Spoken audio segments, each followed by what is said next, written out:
that funky slide guitar music that comes on every Monday through Friday live at 5 in the Eagle FB Network, Rumble, X, YouTube. Check us out, subscribe, type in iNewsWire, Roy Bleckert, and all that good stuff on that. Of course, we should have Susan Shelley in at the bottom of the hour like we usually do on a Wednesday, and I know a lot of you tune in for that.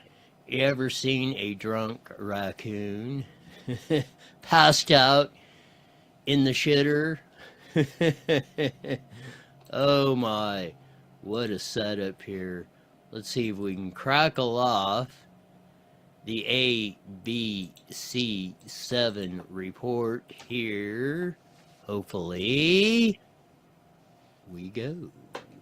Virginia store was caught by police asleep in the bathroom. It gets even better. That burglar was a raccoon. Now, you're probably wondering how it ended up passed out on the bathroom floor. Here's how. This was a liquor store, and from the looks of things, that raccoon went on a serious bender. According to the police report, the drunk raccoon was taken to a shelter to sober up and to get a talking to about its poor life choices before being released. They didn't arrest the raccoon. Look at the damage that dude did. Man, oh man, that's something else. I mean, look at the amount of, no wonder he didn't alcohol poison himself to death, knocking over that much booze and drinking it. But what a story of the drunk raccoon passed out in the shitter. Just got to show that picture one more time. That's a classic. Holy cow, you don't see that much anymore today. Donald J. signed a very important piece of legislation today,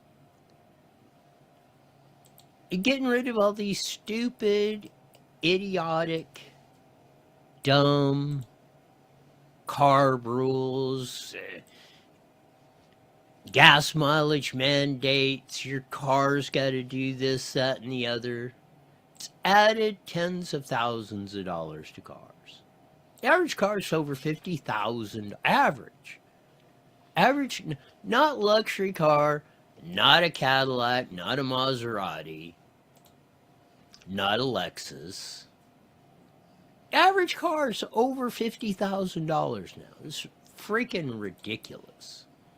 Of course, our esteemed El Presidente, Donald J., is taking care of that, lowering car prices, teamed up with the manufacturers who've been wanting this for decades. They said that the amount of money we're spending to eliminate 0.2% of pollution on a car is ridiculous.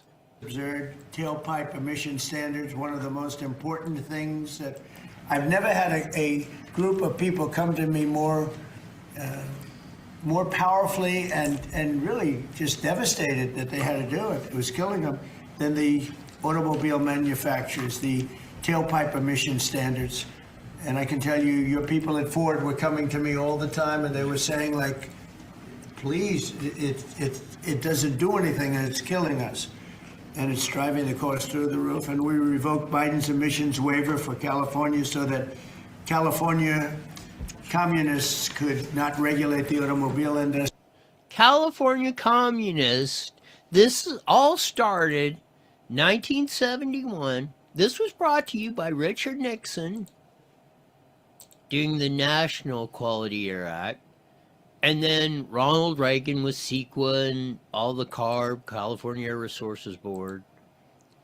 Nixon in 69, Reagan in 70 and 71.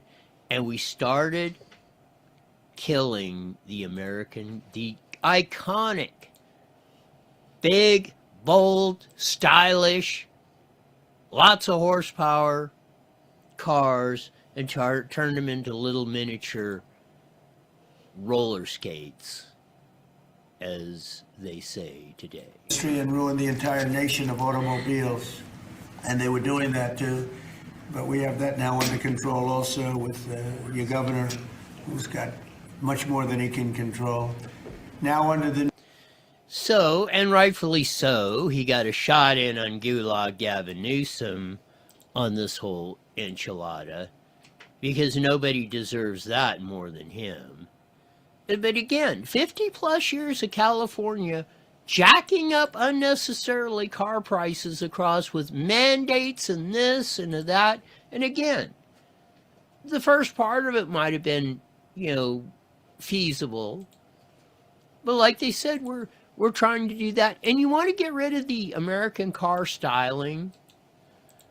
And the reason you don't see the iconic fins of the 50s or any of the other stuff, the distinctly different styles of cars. You could tell a Ford from a Chevy, from a Plymouth, 2 miles away. Now you look at cars and they're all the same because they've designed them. They had to design them to be so aerodynamically efficient as much as possible to meet these unrealistic standards that the federal governments, first California, then the federal governments have had to do. So now this is why a car costs 50 grand, or a lot of the big reason why. So people need to understand what the heck's going on. Here we go with more from Donald J. New rules being issued today by Secretary Duffy. The Department of Transportation will rescind the Biden fuel economy prices. And I hate to say that because they were really not economy. They were really, they were anti-economy. They were horrible what they were doing to the costs and actually making the car much worse. But these policies forced automakers to build cars using expensive technologies that drove up costs, drove up prices, and made the car much worse. There you go. You couldn't have said it better, Mr. President. Drove up the price of the car, made the cars look worse. Now we have an antiseptic society. You can't tell a Toyota from a Chevrolet to a Nissan to a Subaru to a Dodge. They all look the same. Is that what you want in society? You want us all to be mind-numb robots? Everybody's got the same. Everybody's got the same size. Everybody's got the same 200 square foot cubicle. Everybody has the same dog and cat. Everybody has the same. Well, used to be. What? You're gonna have only allow 2 kids, a boy and a girl. You have to board any of them that come in. This is the amount of stupidity that goes on. More from our esteemed president. The action is expected to save the typical consumer at least $1,000 off the price of a new car, and we think substantially more than that. So there you go, $1,000 right off the get-go, without even batting an eye. You're saving. This action lowered the price below $50,000 per car, which is absolutely insane, to say the least. Under the Trump administration, $70 billion are now being invested in the American auto industry. Ford has announced it will invest $5 billion across its Kentucky and Michigan plants. Is that a correct statement? That's right. That's a lot, $5 billion. You could do more. We gotta love Donald J. You can do more. Toyota's on top of the $1 billion. We'll have to get Cliff on from Toyota December. There's more on the way. And you saw the CEO at the NASCAR event, the exhibition event in Japan, the CEO of Toyota, with the MAGA hat on.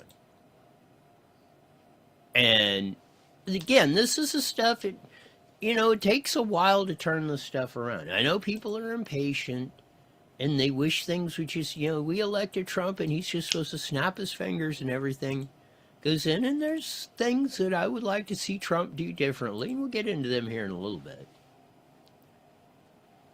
All you got, every time you're thinking Trump is not doing this, you should just have 3 words: Comrade Kamala Harris.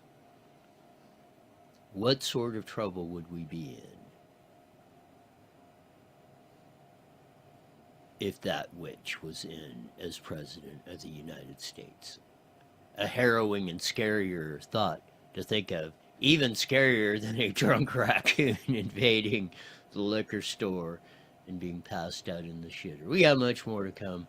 Of course, we'll get to Susan Shelley here in a few minutes.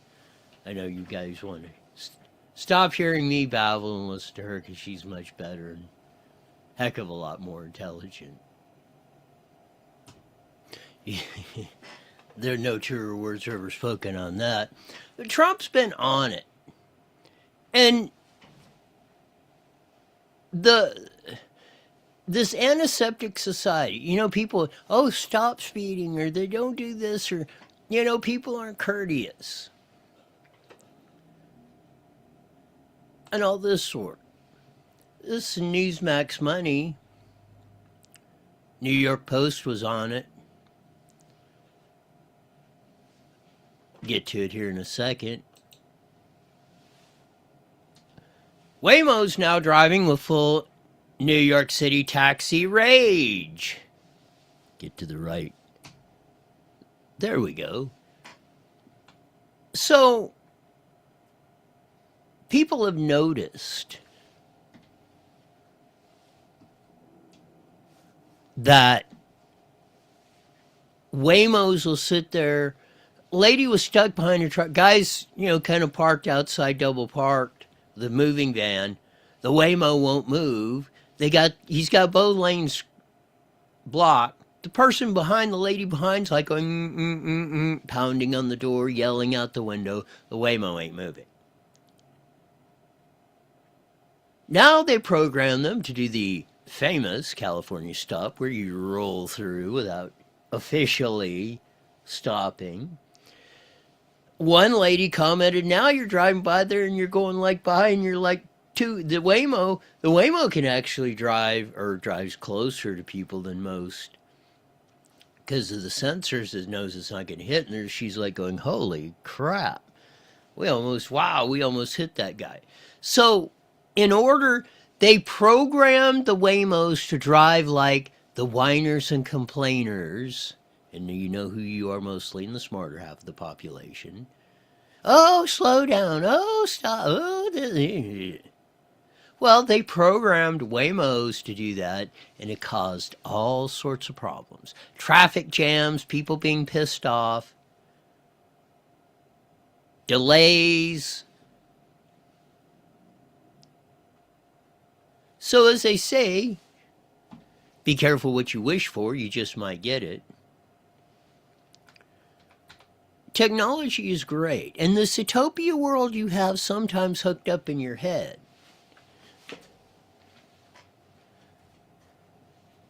is not necessarily what's best for you.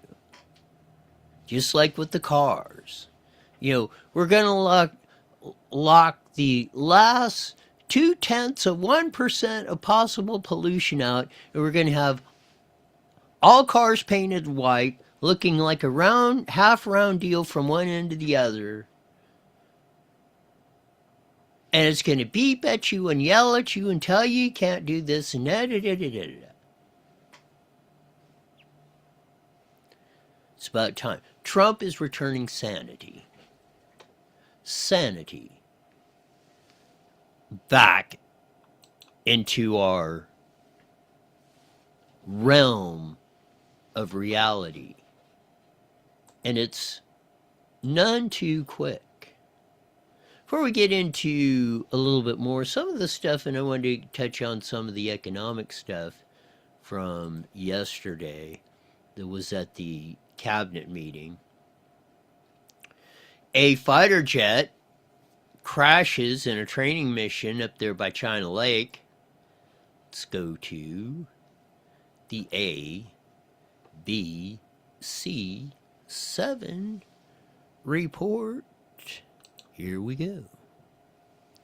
As you see it crash and explode, let's see if we Our newsroom of an F-16 fighter jet crashing near China Lake north of Ridgecrest. The pilot expected to be okay after ejecting. You can see that parachute in the video. The jet went down during a routine training flight today. The fire department reported to fire. I don't think, sir, it was a routine training flight when it crashes.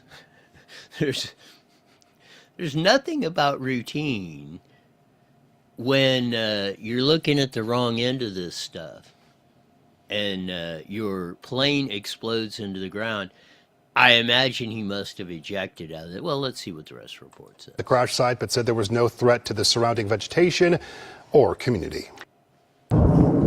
This video just into our newsroom of an F-16 fighter jet crashing near China Lake north of Ridgecrest. The pilot expected to be okay after after ejecting. So I figured he did. Because if he didn't, I don't think his fate would have been that.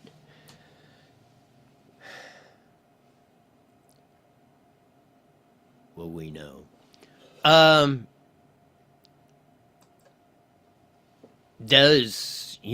Fighter jets, when you push technology to the edge, fighter jets racing, a lot of things, when you push rockets, ish is going to happen. That's just part of the deal.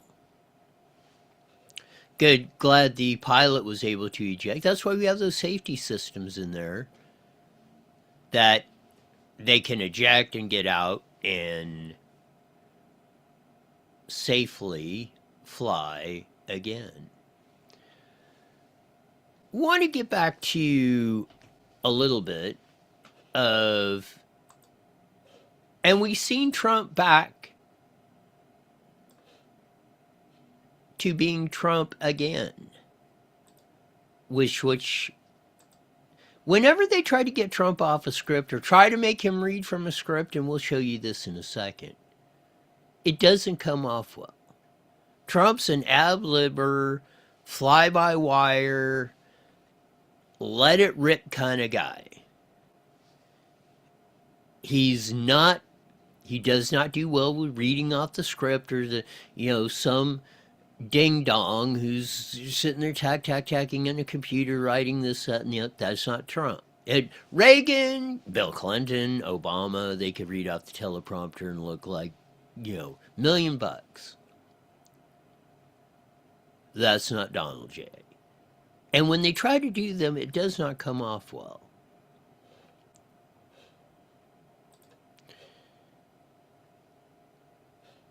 So, my first example of this is Trump reading from the script. And it just does not come off well. Here we go. A year ago, our country was dead, and said to me by many leaders, we had a dead country. Now we have the hottest country anywhere in the world. It's true. The hottest country anywhere in the world. Think of that. In 4 long years of the Biden administration, there were just $1 trillion of new investments in the United States in 10 months. We've secured commitments of over $18 trillion. So they had, in 1 year, less than $1 trillion. People don't want to hear this stuff. That sounds like bureaucratic ease and Trump's reading it and it doesn't come off well. It was much better today with the cars. Yeah. These jackasses are killing you, jacking the price of cars up for no particular frickin' reason. Making them worse, making them all look generic pieces of crap, and we need to stop that sort of ish.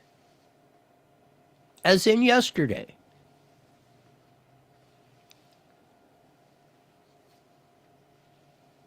So, the next question came up was J.D. Vance, which did a much better job of answering the economic question at hand.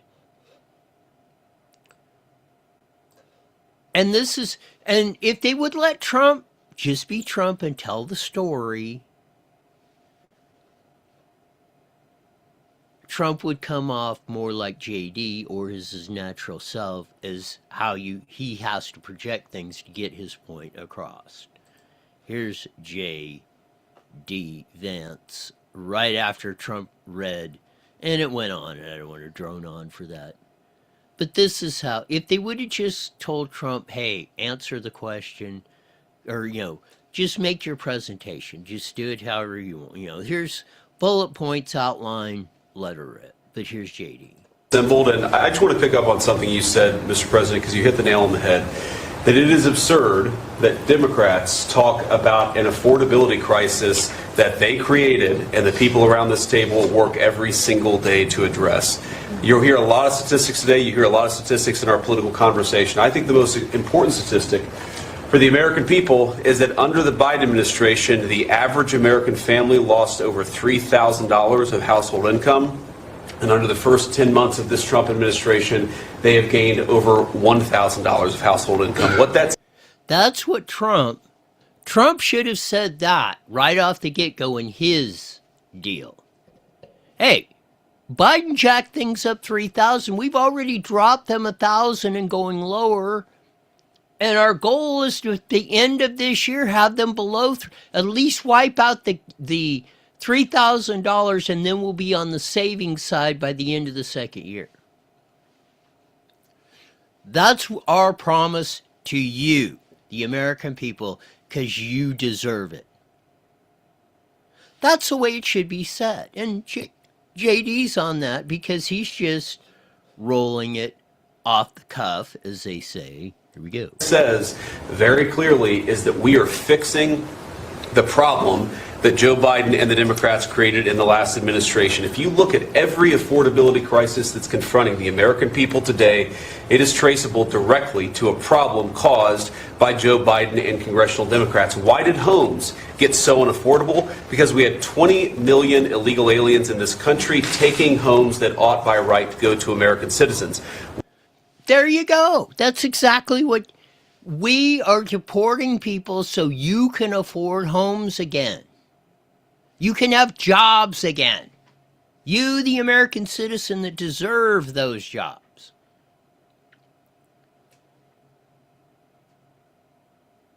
That precisely is what needed to be said. That's what Donald J. should have said, and then JD and the rest of the crew should have filled in the details of how that was going to work.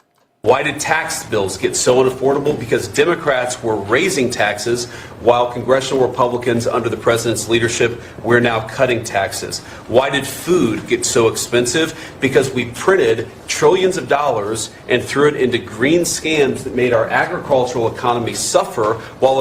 There you go. Green scams. That's why the fraud that went out in the Biden administration, from printing the money to the Inflation Reduction Act, which did the exact opposite.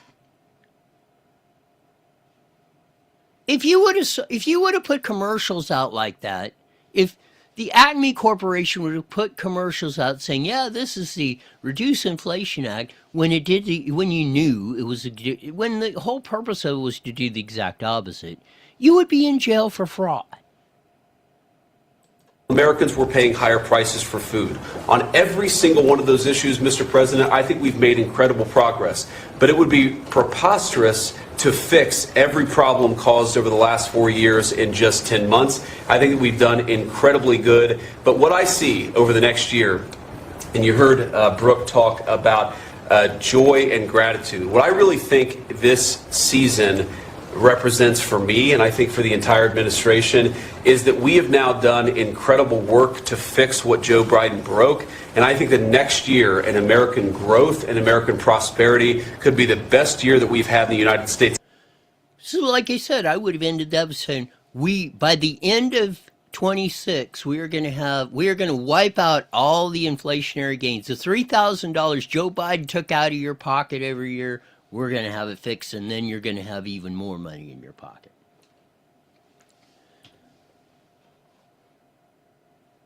Now, this is how Donald J., this is what I'm saying, you've got to let Trump be Trump. You can't script him, you can't constrict him. You got to let him roll like this. And they contribute nothing. The welfare is like 88%.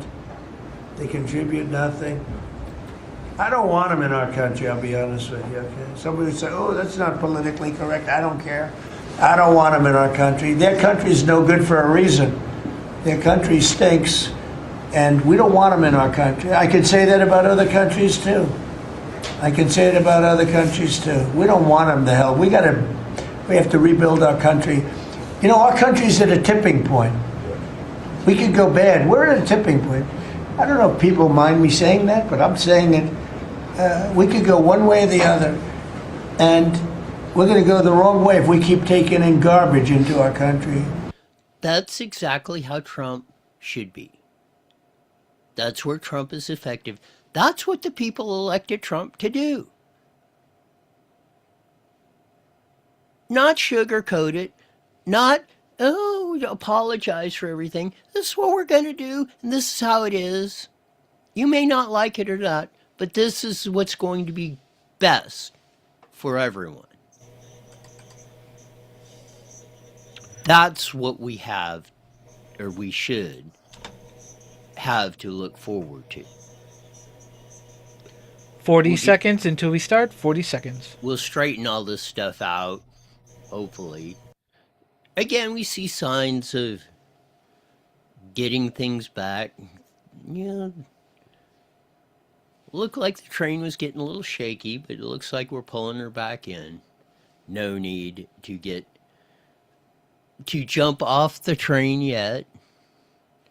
When you see Roy ready to get off to jumping off the Trump train, then you know things are things are bad. No, well, again, I see areas where we can. 3 seconds. Here we go. IE Newswire Daily is on the air. The following is a paid program. Views and claims expressed are those of the program producer and are not endorsed by this station. Opinions expressed are not necessarily those of radio station KMET, its management, employees, or affiliates.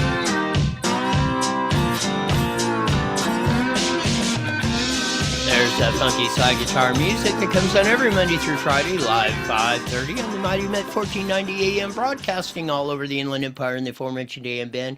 Join your vast video audience in the Evil FB Network, Rumble, X, YouTube, Roy Blecker channel, all that good stuff. On that, if you go to the first part of the show, you're going to see the drunk raccoon passed out in the liquor store bathroom. And you see the picture of it. I mean, look at how much booze the dude dumped on the ground. It's a wonder he didn't kill himself over alcohol poisoning. And then, I don't know, maybe he was a smart enough raccoon that he was going over to the toilet to barf out his guts and that. But he didn't kill him. They eventually got. I was surprised they didn't arrest him over that. But no, they let him back out. But man, show you. And then raccoons are tough. I mean, they're pretty sure. Even for the little bit, you don't want to tangle with them, especially since most of them or a big portion of them got rabies. So if you get bit, scratched, or anything by a raccoon, immediately drive to the nearest emergency room hospital. Because if you don't, probably one of the worst deaths you could have is to die of rabies, and that is 100% unsurvivable in human beings. So, but that was a heck of a story coming on. But we're in part of a renaissance, I believe.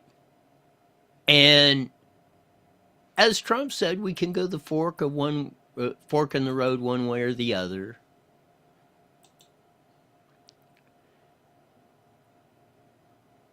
And we better figure this stuff out. I mean, we got the deal today. Susan is on the line, just to let you know. You got it. We got the report today. He's lowering car prices, the price of a car, at least a minimum of $1,000. prices are going to be coming down on cars, and hopefully we'll get enough of these tutti frutti regulations. They'll get car styling as it should be back. But as we usually do on a Wednesday, we have the famed editorial writer columnist for the Press Enterprise, San Bernardino Sun, and the Daily Bulletin, Redlands Daily Facts. More important to me, Vice President of Howard Jarvis Taxpayers Association, Susan Shelley. Welcome to iNewsWire with Roy. Thank you, Roy. Great to be with you.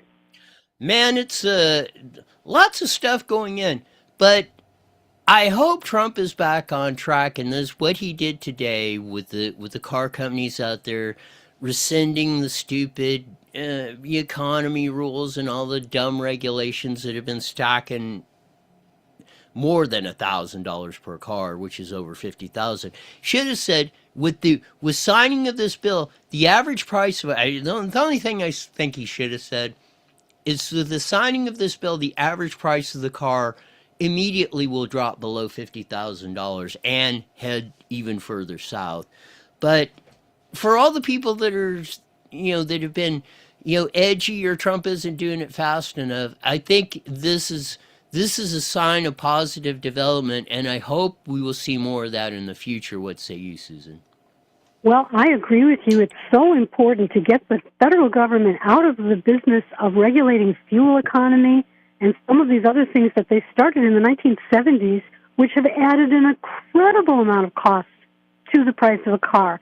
And probably not for the reason that people think. It's not because there's new equipment in your car that they have to pay for. It's because they have to build models of cars that get really high mileage that no one wants to buy. They're like roller skates. No one wants to buy these cars, but they need them in the fleet for the purpose of averaging so they can continue to sell the cars people do want to buy and the trucks. And so you're paying for the development and the marketing and the manufacturing of cars that the companies know will not sell. And the loss that they're taking on those is in the price of the car that you're buying. I mean, maybe we got a chance, maybe we'll have to dig the once great Harley Earl out of the ground. He was the designer who started General Motors in the 50s with the fins, and then everybody started copying it. But along with that, we've taken the styling out of cars because they were mandated to get these standards, so they had to make every aerodynamic deal on the car to make it as efficient as possible. So now they look like half-round roller skates, as you said, driving down the road. None of them's different. Sometimes you go by a car parking lot and see all the white ones in there, and you look at they all look. There's 100 cars in there, and they all look the same. And you look at the dealership. You look from the Toyota dealership across the street to the Chevrolet, and they all look the same over there. I mean, I don't know if they're trying to program us with this stuff, but we need to be back to the big, bold America where we did it better. We had the best style, the biggest horsepower, the biggest cars, whatever. We need to get back to that, I believe, Susan.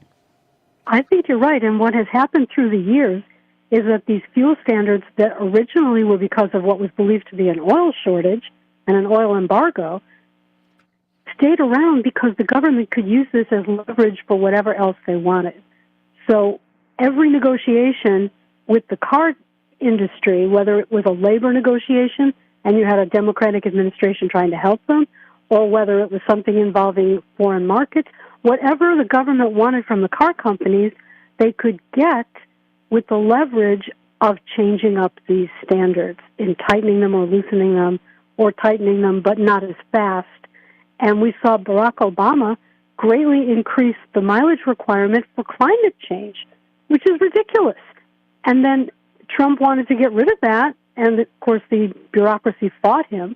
And then Biden came in, and now Trump is back, and he's doing it for real. And I think it's one of the most significant things. As you said, it has affected the design of cars because they have to be lighter, they have to be aerodynamic, they all end up looking the same. And when you tap on the bumper, you've totaled the car because they're so light. And this is everything in it is being done for a government regulation and not because it's a good idea. And that's just not the way a free country should operate. 111% correct on that assessment.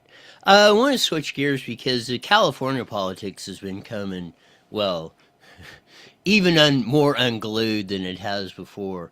We've had the Gavin Newsom, Dana the Hammer Williamson, B.S. Rob Bonta, the criminalities, targets of FBI investigations, doing all this stuff for multiple stuff for many years, but it's really been kind of tying it into head. Your column this week is Racketeering or Politics for Attorney General Rob Bonta. It's all fine, Susan Shelley. Well, it's just amazing how much racketeering and politics look alike when you get into it. And one of the things that we've seen recently is the great reporting from Ashley Zavala at KCRA in Sacramento that Rob Bonta used $468,000 of campaign funds to pay a law firm. And what was that for? Well, his story is shifting a little bit, but the most recent story is he needed it to respond to federal questions because he was perhaps a victim, or he was, what did they call it, a victim or a witness to an investigation into bribery in Oakland. And he says he's 1,000% not a target, and maybe that's true, but $468,000 in legal bills is quite a lot, and something's going on. What was he paying them for? And he didn't call some law firm that you call when you have a car accident. These are not people on a billboard. These are the kind of lawyers that do white-collar criminal investigations. And as they put it on their websites, things that have potentially severe consequences. So that's who he called. That's who he paid. And really, if you go through Rob Bonta's career, there's an awful lot of it that's very much like racketeering. One of the things that's a definition of racketeering is obstructing a criminal investigation. And guess what he did? When Sheila Kuehl, the L.A. County supervisor, was under investigation by the sheriff's department for awarding contracts to a friend that were essentially like work contracts and then renewing them, taxpayer, Sheriff anyway went after her and executed a search. Now, a couple of interesting things happened. Somebody tipped off Sheila Kuehl that she was about to be searched, and so the sheriff asked for an investigation of that, and instead of investigating that, Rob Bonta lifted the whole thing away from him, ordered the sheriff's department not to investigate, to turn over everything to him, and then a year and a half, 2 years later, he announced there would be no criminal charges against anybody. Now, is that obstruction of a criminal investigation? Is that racketeering? No. In California, it's all legal. He's the attorney general. What are you going to say? Who's going to investigate him? So this is a big question, Yeah, I mean, if what you explained to that is not a crime, from the local level, state to the federal government, then our laws have failed us. Because that's exactly, in my opinion, exactly what he's doing. He's using his office to politically influence it, to take the heat off of people his party or his to get elected so they stay in power. And I think that's what they're afraid, hopefully, of that. And Bill Asaley put it out. Well, Rob Bonta put out a post today. Well, we're putting up a site that says, if federal officials are doing something wrong, you can turn them in. And the great U.S. attorney out here in California, Bill Asaley, put out a site, well, we got one too. If you see any California politicians that are doing skullduggery, we got a site too. You should let us know. We'll check it out. So, I mean, what, it's it would crazy. Crash the website. Yeah. Yeah, they're going to have to get a new server. At least I think the FBI is, or the California one, or I mean, the one Rob Bonta is trying to do that is probably going to be less of a problem than the one in California. And that's what it is. I mean, from our local governments, and as tragic as the whole Somali deal is with Tampon Timmy over there in Minnesota, and $1 billion or $2, Gavin Newsom gave away $30 billion in just unemployment fraud during COVID. I mean, and nobody's like, I mean, he should be in jail for the rest of his life for that, Susan. Well, honestly, I think all the potential Democratic candidates for president in the next election are just taking notes on all of this stuff that Gavin Newsom has done. And they're just building their folders filled with things they can accuse him of, rightfully. And it'll all come out when they need it to come out. And, if he asks one of them to be VP, then they won't have done it yet. So, but it's all going to be there when they want it. Everybody's seeing it. There's no secret here. No, it's crazy of what these guys come up with. I mean, they do it time and time and time and time again. I mean, and we have been allowing them to get away, especially in California. We've been allowing them to get away with this stuff for far too long on this. Yeah. And I don't know what, I hope, although the recent elections are not looking good or the way the country's looking at that. But I mean, I'm hoping, especially in California, because we're, all this carb crap that did that on the car started in California with all that stuff 50 years ago. And from everything today to the higher prices and everything else of energy and homes and food and everything started here. I mean, they've systematically stripped farmland for 50 years out of California, some of the most productive farmland in the world. Well, what is the purpose behind all this stuff? We need to start getting this stuff back. If we had the California before they started this 50 years ago or even 40 or 30 years ago, the streets would be paved in gold around here, Susan Shelley. Yeah, I think you're right. We really took a wrong turn when we started this environmentalism death cult.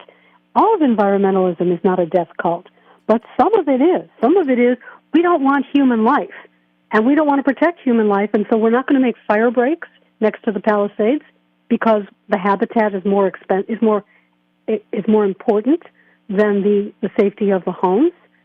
They make decisions like that.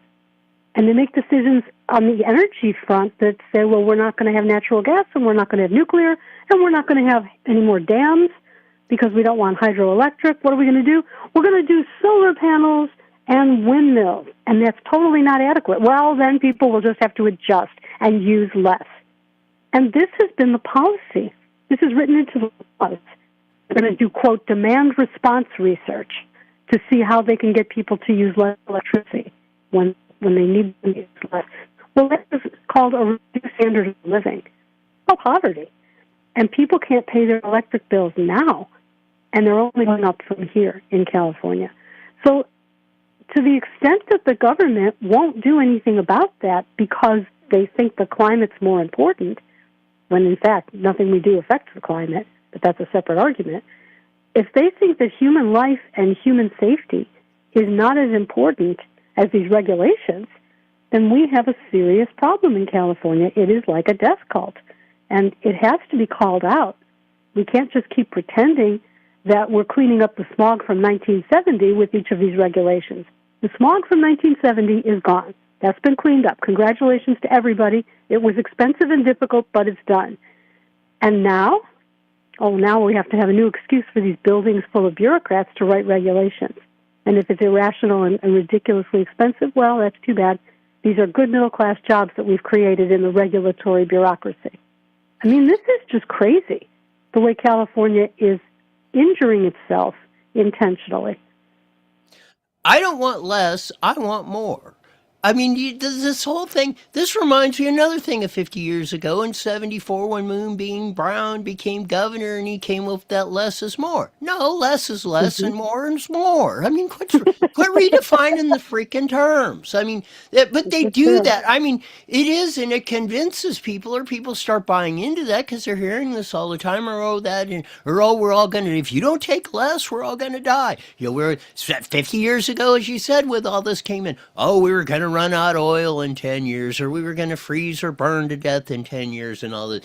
I've been hearing this my entire life and none of it ever, it's all total BS to try and control you, and that's what it is. And your other column, it probably is the same thing. And this is why a house is approaching $1 million, the average house in California. But your other column, why single stair buildings don't belong in risky California, Susan Shelley. Well, this is another one of those cases where a bunch of leftist developers and urban planners think, they do it in Denmark, they do it in Sweden, why don't we do it in California?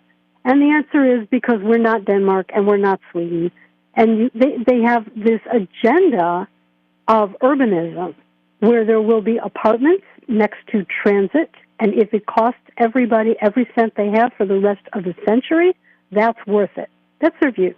So the latest little chip in this block is the single stair reform, where they will build up to 6 stories with only one staircase. And the fire departments have said that this is not safe, because if that one staircase is blocked during an emergency, during a fire, then the people above it can't get out. And the people who are supporting this single stair reform, because the current standard is 2 staircases above 3 stories. You must have 2 staircases for escape. And the people who are pushing this say, well, you don't need that anymore because we can get the fire department ladders to reach up to the 6th story. Really? How are you going to get the trucks to these apartments when they're driving on road diet roads? When they can't get, we're having a major disaster and the fire is jumping from one building to another and the fire department is stretched thin, how are those people going to get down? You think that they can get down on a fire department ladder that's going to pull right up as soon as they're needed? Good luck with that. And then they also have these ideas, well, you'll have sprinklers and you'll have sirens and you'll have all of this. Well, sometimes fire hydrants and water systems don't have any water in them. And sometimes the power is shut off during a wind event or a fire. And then you have no electricity for the pumps to pump the water. And then there isn't any. And they don't want to talk about any of those things. They also don't want to talk about the fact that these apartment buildings are in transit-oriented neighborhoods where there's also a huge population of homeless people who are using warming fires next to buildings. We've all seen it. This is a problem. And if you don't have a way to get out of that building, if the stairs are on fire, then people are going to die. And these urban planners don't want to hear about it. They just keep talking about other countries and other cities that are not California. And I've had enough of it, so I called it out in my column. This sounds like the Palisades fire. A week before the massive destruction started, there's a fire. The fireman said, hey, we need to stand here and put it out. No, you might damage some trees. Don't clear anything out, yada, yada, yada. A week later, Pacific's Palisades and part of Malibu is gone. People are dead. Billions of dollars worth of property and people's lives and everything they built destroyed. And they act like nothing's happening. And then, almost a year later, nobody's rebuilt. And the stupid LA City Council down there can't even, drop the fees for the permits and everything. They're still arguing about that. And get back, all you Trump haters, when he came out here, and he put Karen Bass on the spot because she was trying to do that. And she said, oh, yeah, we're going to rescind all the fees and do that. Here it is 11 months later, and people are saying, WTF down at the council, what the heck are you doing to us? It's beyond criminal, I believe, Susan. I agree with you. I think it's horrible. And I have to say, if they were doing it all intentionally because they wanted to clear out all the people who live there and grab the land at a discount and put up whatever their friends, the developers, want to put up, if they were doing it on purpose, it would look just like this.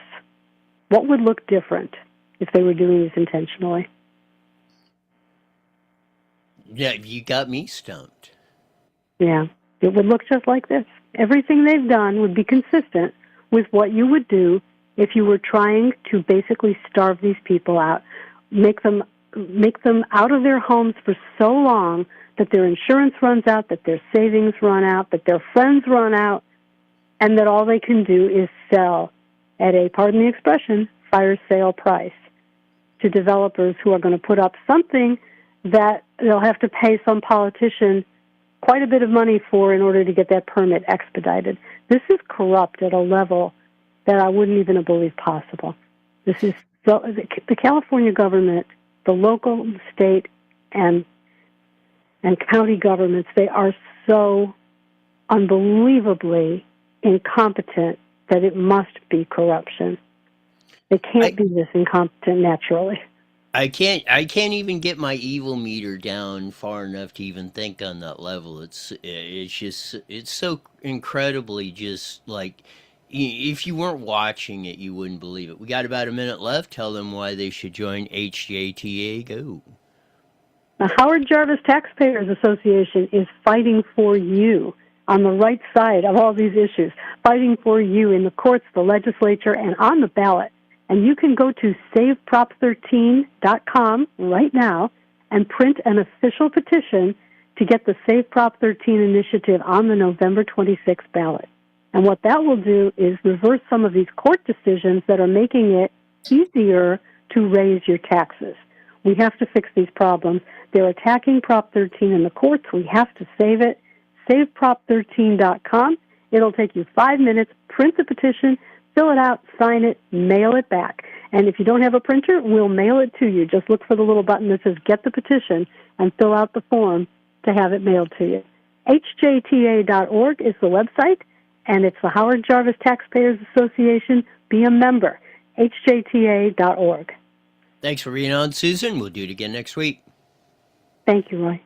You got Susan Shelley, Vice President of Howard Jarvis Taxpayers Association, on there, and columnist extraordinaire for the Southern California News Group, as they say.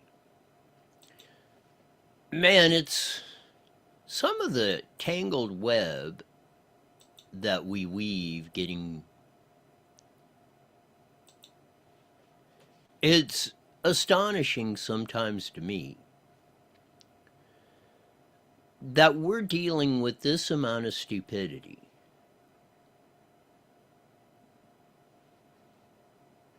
And evilness. Like, you know, they'll burn everybody's stuff to you. You can't push them out, so you just kill them and burn them to the ground to get them out of the way.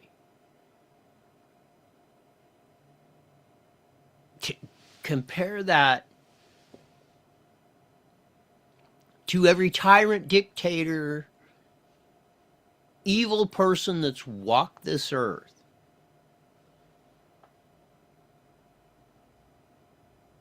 If you can go Hitler, Stalin, Mussolini, you run down the list.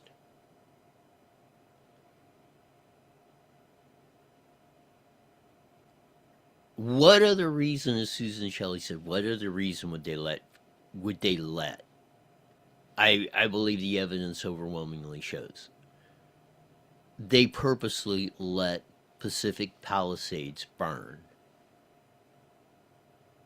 They had all the tools to stop it, and they did not. Like all this stuff. Let's hope.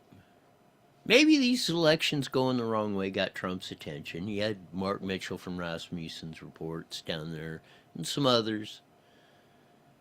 And maybe some of these stuck in the muds around there are seeing the light. But we need on top of that, we need a revolution in California to turn this around, unless you want your homes burnt.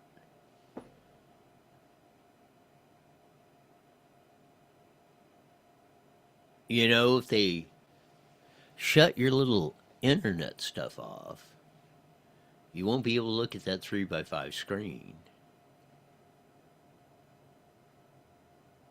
And they can do that like that. That's the easiest and simplest thing they can do. It'll be interesting to see how we work all this stuff out on this Hump Day Wednesday. Now we're on the downhill slide of the rest of the week. That'll do it for today. As we usually say at this time, mandatory, you're back here 23 hours live. You're the best darn show in the whole wide world. Till then, see ya.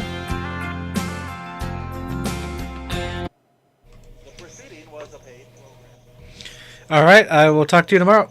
So I was using the roadie. Did that sound any different? The roadie mic, did that sound any different to you? You sound clear. Okay. Kind I of would. weird hearing your music. Yeah, it's a little bit trying to get back into the routine of doing the. When you're not doing them, the first of Monday, I completely blew the outro. I mean, I just like I didn't even say anything because I was so used to not doing it. Oh, I wish could have been there. Well, you can hear the recording. That is true. I will listen to the recording. Yeah, that's Monday. I just didn't even say anything. Awesome. All right. I'll talk Yeah. to you later. Bye. Bye.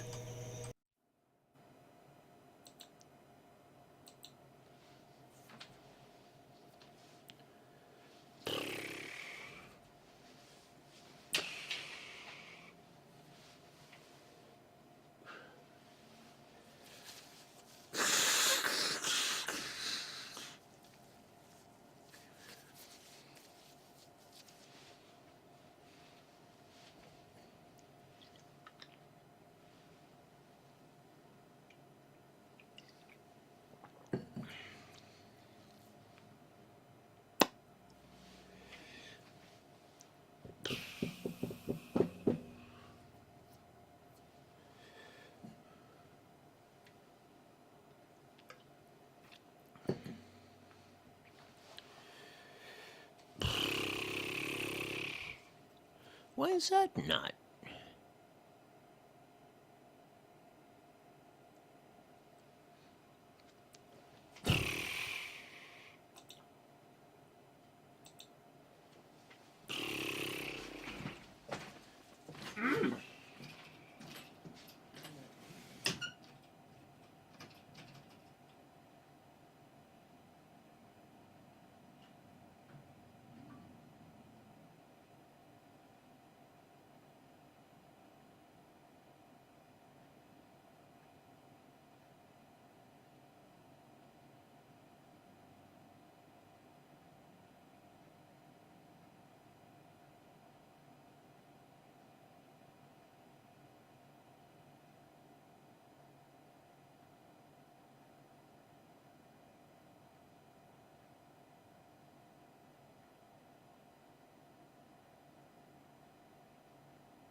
So, what do we look like on the speed? The speed doesn't look too bad. A little bit off when you go to here.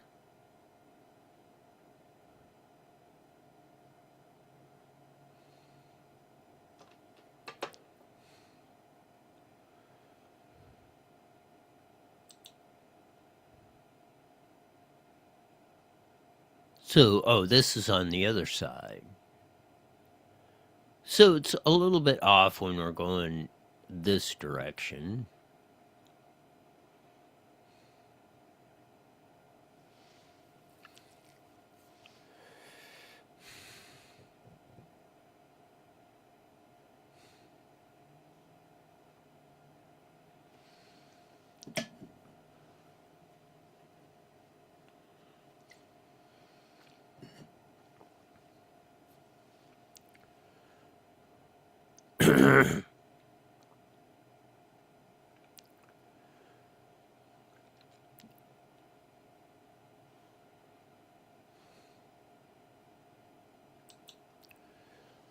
Ah, so it sounds a little better going through here.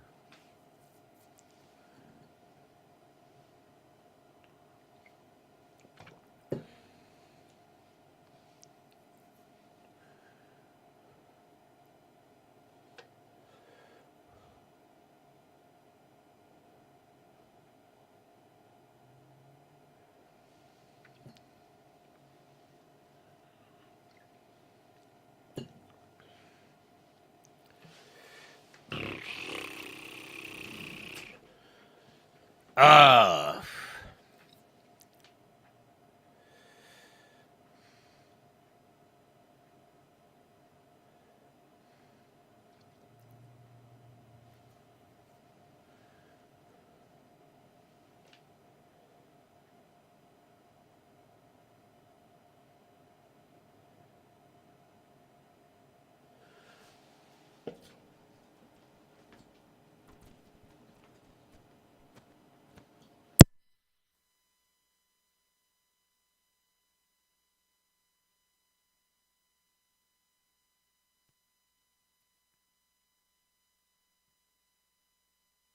See if it does anything. Hello? Hello, hello, hello. Hello? Hello, hello. How's it working here? Oh, it seems to be coming on number 3. Roadie mic. Roadie mic is working. So, let's see how we'd have to tune it up. The gain needs to be just a tad more. That's a little bit better. The rodeo is working. Ah.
Sir?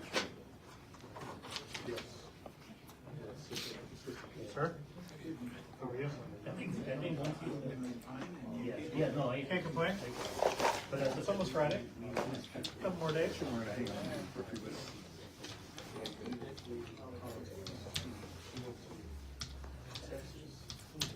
I was gonna say, do you know the conference?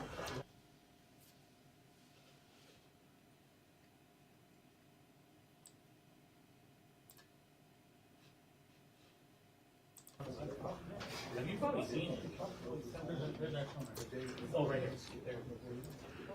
So those are the initial, those are the initial. Yeah, it was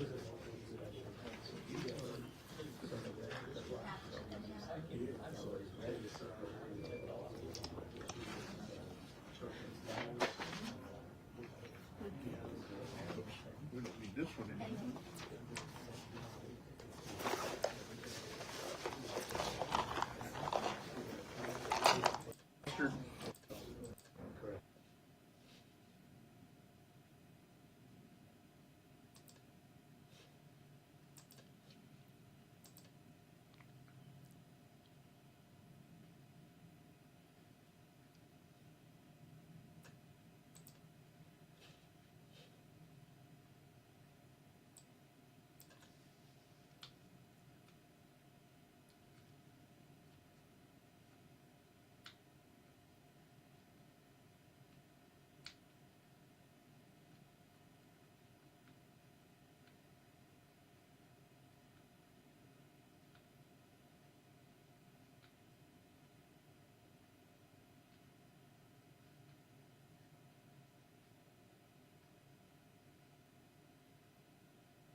You want to see how quick your physiology, your body can change? Here's what I want you to do. Seal your lips gently.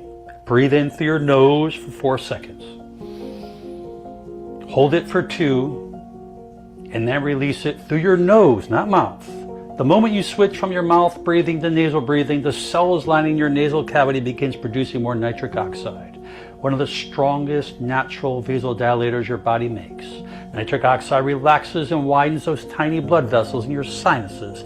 It increases circulation, reduces swelling in the nasal turbinates, and opens your airways almost immediately. And when you hold that breath for a moment, you allow that nitric oxide to mix deeper into your lungs, which improves that oxygen exchange in the lower lobes, helping carry more blood, to carry more oxygen efficiently more to your brain and to your tissues and cells. This is why air suddenly feels warmer, smoother, and more open. Nasal breathing also activates our diaphragm. It shifts the body towards a parasympathetic mode, lowering stress signals, calming your mind and body.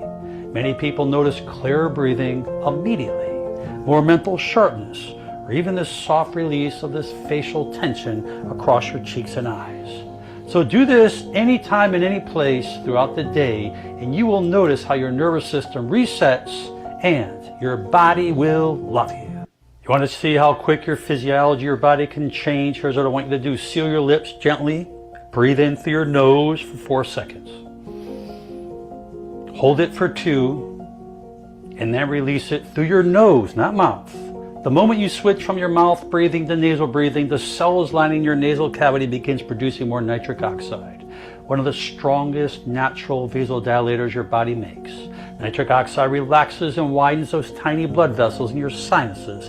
It increases circulation, reduces swelling in the nasal turbinates, and opens your airways almost immediately. And when you hold that breath for a moment, you allow that nitric oxide to mix deeper into your lungs, which improves that oxygen exchange in the lower lobes, helping carry more blood, to carry more oxygen efficiently more to your brain and to your tissues and cells. This is why air suddenly feels warmer, smoother, and more open. Nasal breathing also activates our diaphragm. It shifts the body towards a parasympathetic mode, lowering stress signals, calming your mind and body. Many people notice clearer breathing immediately, more mental sharpness, or even this soft release of this facial tension across your cheeks and eyes. So do this anytime and any place throughout the day, and you will notice how your nervous system resets and your body will love you. You want to see how quick your physiology, your body can change? Here's what I want you to do. Seal your lips gently. Breathe in through your nose for 4 seconds. Hold it for 2, and then release it through your nose, not mouth. The moment you switch from your mouth breathing to nasal breathing, the cells lining your nasal cavity begins producing more nitric oxide, one of the strongest natural vasodilators your body makes. Nitric oxide relaxes and widens those tiny blood vessels in your sinuses. It increases circulation, reduces swelling in the nasal turbinates, and opens your airways almost immediately. And when you hold that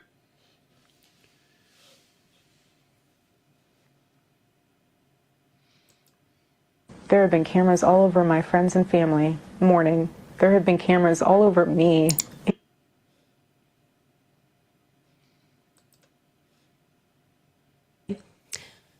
We've got Frank Turek, and Frank Turek, if we want to go through this, we got Andrew Colvett, Rob McCoy, Mikey McCoy, Tyler Boyer. Let's start with Frank Turek, if we have that card. And Frank Turek, again, has been honest, former officer in the U.S. Navy, and then he turned to Christian apologetics. He has 2 sons that are in the military, fly planes, as well as one of his son's spouses that's in the military. Again, he's never lied about this. Andrew Colvett, by the way, if you don't know, I didn't know. I don't think Charlie knew. Certainly not when Tyler brought him. We've got Frank Turek, and Frank Turek, if we want to go through this, we got Andrew Colvett. If you have trouble walking, then these 3... That's all right. I'm not scared of you, and I'm not trying to kiss you, so back the fuck up, man. Back the fuck up. Just back the fuck up. Get that repo order from me, Jake. I'll leave when I get good, god. That's all right. I'm not scared of you, and I'm not trying to kiss you, so back the fuck up, man. Back the fuck up. Just back the fuck up. Get that repo order from me, Jake. I'll leave when I get good, god. That's all right. I'm not scared of you, and I'm not trying to kiss you, so back the fuck up, man. Back the fuck up. Just back the fuck up. Get that repo order from me, Jake.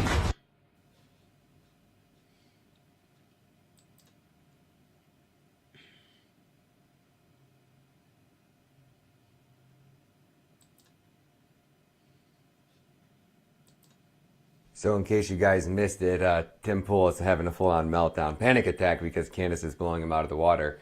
And Project Constitution shared this tweet. He says, challenge. Tim Pool spends the entire segment coping and seething about Candace Owens beating him, blames bots and claims that he has never used bots. So I'm issuing a challenge. $100 cash to whoever proves Tim Pool is lying about not using bots. Candace says, I love this challenge, LOL. She says, I've never used bots, nor do we spend a single dollar on advertising. We took $0 from investors. After my highly publicized firing, we made a conscious decision to come back to truly solo. Team of just 4 on the podcast, including me, and just 1 person in ads. We actually take this as a major compliment that people think otherwise. Shows the world that things truly can be done outside of the system. But you'll probably get sued for it.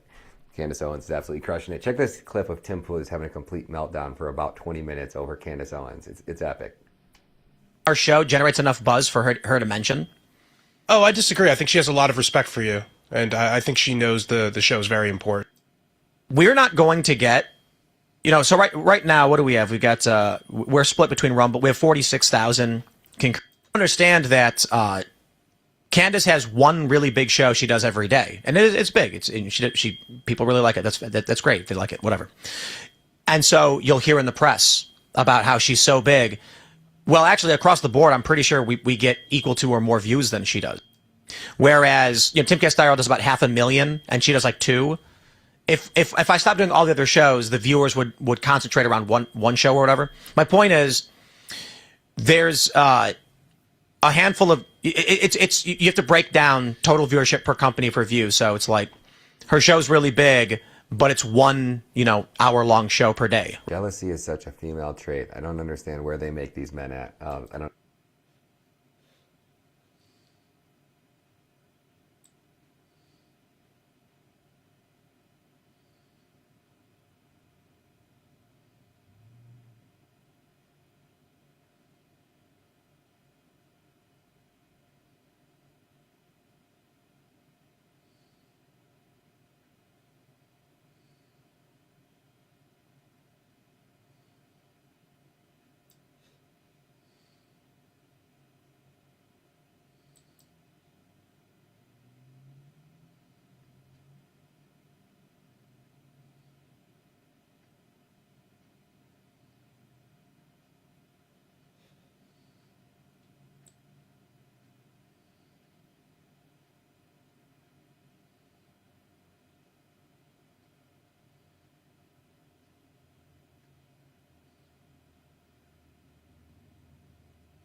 Ah.